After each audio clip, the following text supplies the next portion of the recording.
দর্শক, রমজানের বাজার ব্যবস্থাপনা নিয়ে আলোচনার জন্য আমাদের সাথে এই মুহূর্তে যুক্ত হচ্ছেন ভোক্তা অধিকার সংগঠন ক্যাবের সভাপতি AHM শফিকুজ্জামান। তিনি যুক্ত হচ্ছেন আমাদের সঙ্গে। AHM শফিকুজ্জামান, আপনাকে অনেক ধন্যবাদ জানাচ্ছি এবং সেই সাথে স্বাগত জানাচ্ছি আমাদের ৭১ বিজনেসের এই পুরো আয়োজন জুড়ে। শুরুতেই যে বিষয়টি একটু জানতে চাই যে রমজান মাস শুরু হওয়ার আগে বা পরে যেটাই বলি না কেন, বাজারে নিত্যপণ্যের দাম কিন্তু বেড়েই যায়। একটু জানতে চাই যে আপনার কাছ থেকে যে রমজানের আগে এই বাজার পরিস্থিতি আপনি এখন কেমন দেখছেন, আপনার কাছে কি মনে হচ্ছে? না, এটি প্রতি বছর যেমনই ছিল।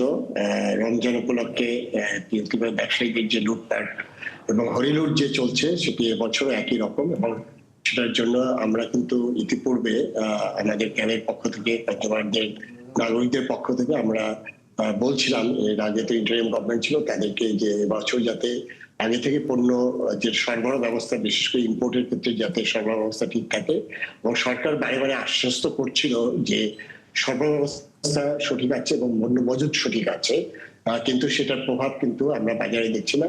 এবং আপনারা জানেন যে 2 দিন আগে আমাদের একটি নির্বাচিত সরকার দায়িত্ব গ্রহণ করেছে, এবং গতকালকে মাননীয় প্রধানমন্ত্রী তারেক রহমানের নেতৃত্বে যে মন্ত্রিসভার বৈঠকে তার মধ্যে প্রথম এজেন্ডাই ছিল আমাদের দ্রব্যমূল্যের বিষয়, এবং সেখানে তিনি স্পষ্টভাবে রমজানে ব্যবসায়ীদের প্রতি আহ্বান জানিয়েছেন যে দ্রব্যমূল্যটা যেন রমজানের মাধুর্য, রমজানের যে আপনার পবিত্রতা রক্ষার জন্য যেন ব্যবসায়ীরা শোভন আচরণ করে।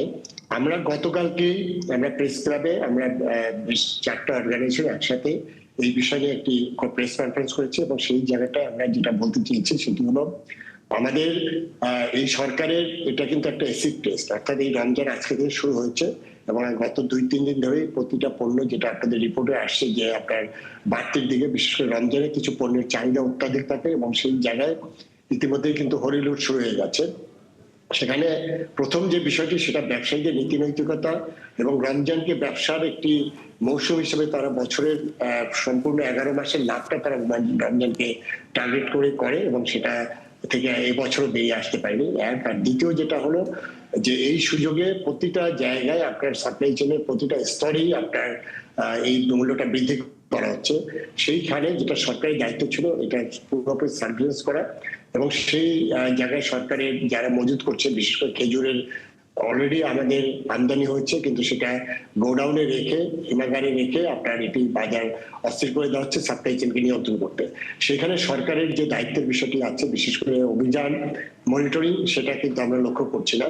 এবং গতকালকে মৌলভীবাজারে শফিকুজ্জামান, একটি বিষয় একটু জানতে চাই যে নির্বাচনের ব্যস্ততায় বাজার নিয়ে খুব একটা আলোচনা কিন্তু হয়নি। নতুন সরকারের জন্য বাড়তি কোনো চ্যালেঞ্জ আছে কিনা এই বিষয়টাতে?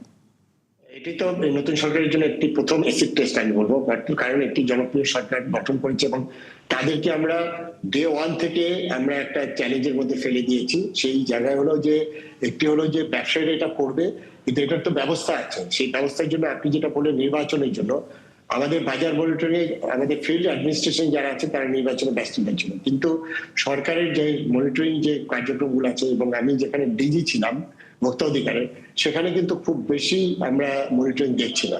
এটা যেমন একটা, আবার গতকালকে একটা ঘটনা ঘটেছে, আমাদের যে এডি আছে ঢাকা জেলার মিস্টার জব্বার, তিনি কালকে মৌলভীবাজারে গিয়েছিলেন, এখানে ডালের বাজারে এখানে তারা দাম বাড়িয়েছে এবং কোন রকম টাকা ভাউচার রাখছে না।